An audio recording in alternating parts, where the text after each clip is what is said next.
உயிர்த்தெழுந்த இயேசு கிறிஸ்துவின் வல்லமை ஊழியங்கள் வழங்கும் வசனப் பெட்டகம். இயேசுவே கர்த்தர். இயேசுவையே தேவன் ஆண்டவரும் கிறிஸ்துவுமாக்கினார்.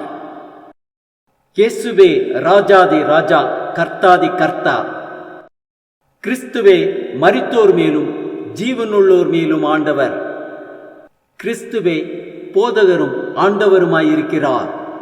வசனப் பெட்டகத்தின் இன்றைய தின கருப்பொருள்: தேவனுடைய சமூகம்.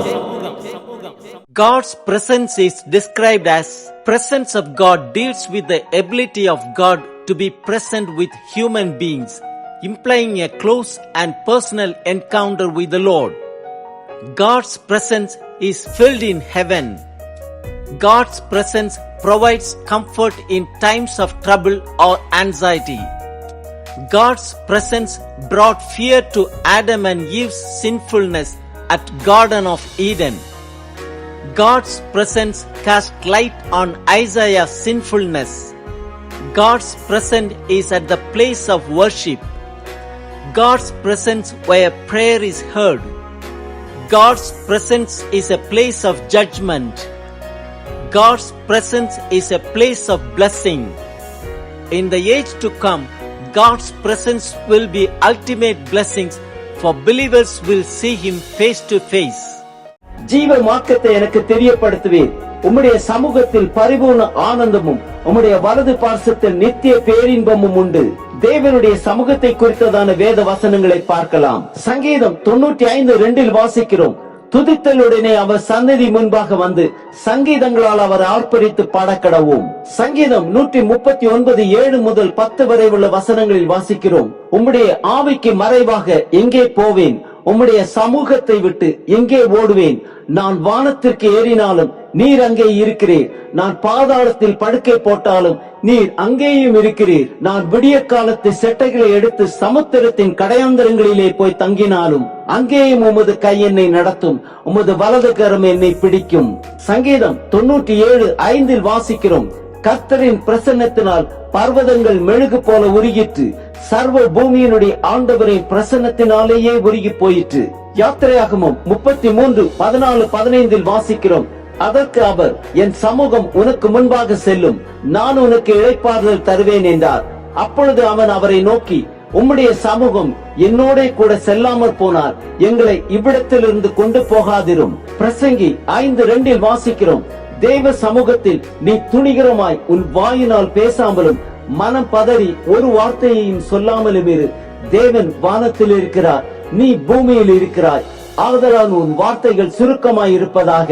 2 நாளாகமும் 5:14 வாசிக்கிறோம்: அந்த மேகத்தின் நிமித்தம் ஆசாரியர்கள் ஊழியம் செய்து நிற்க கூடாமற் போயிட்டு, கர்த்தருடைய மகிமை தேவனுடைய ஆலயத்தை நிரப்பிட்டு.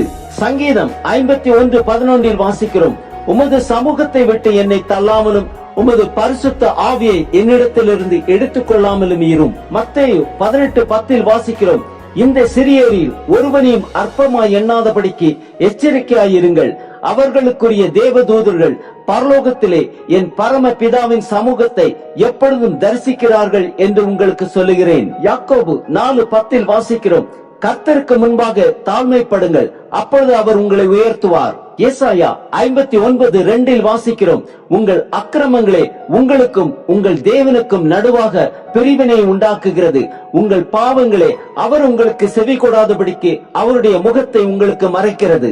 லேவியராகமம் 10:1 வாசிக்கிறோம்: பின்பு ஆரோனின் குமாரனாகிய நாதாபும் அபியூவும் தன் தூப கலசத்தை எடுத்து அவைகளில் அக்னியையும் அதன் மேல் தூப வர்க்கத்தையும் போட்டு, கர்த்தர் தங்களுக்கு கட்டளையிடாத அந்நிய அக்னியை அவருடைய சந்நிதியில் கொண்டு வந்தார்கள்.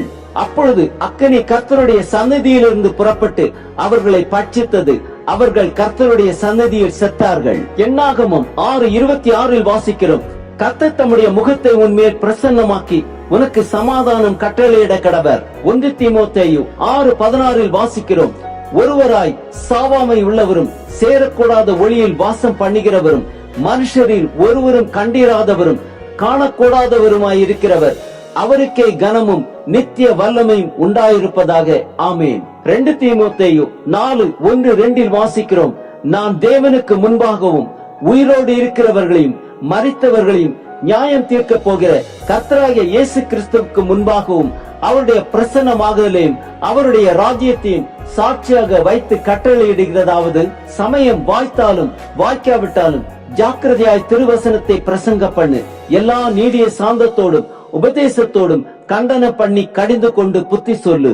தீத்து 2:13 வாசிக்கிறோம், நாம் நம்பி இருக்கிற ஆனந்த பாக்கியத்துக்கும் மகா தேவனும் நமது இரட்சகருமாகிய இயேசு கிறிஸ்துவனுடைய மகிமையின் பிரசன்னமாகுதலுக்கும் எதிர்பார்த்து கொண்டிருக்கும்படி நமக்கு போதிக்கிறது. ஆம், தேவனுடைய சமூகத்தில் பரிபூர்ண ஆனந்தமும் அவர் வலது பார்சத்தில் நித்திய பேரின்பமும் உண்டு. துதித்தலுடனே அவர் சந்நிதி முன்பாக வந்து சங்கீதங்களால் அவரை ஆர்ப்பரித்து பாடக்கடவும்.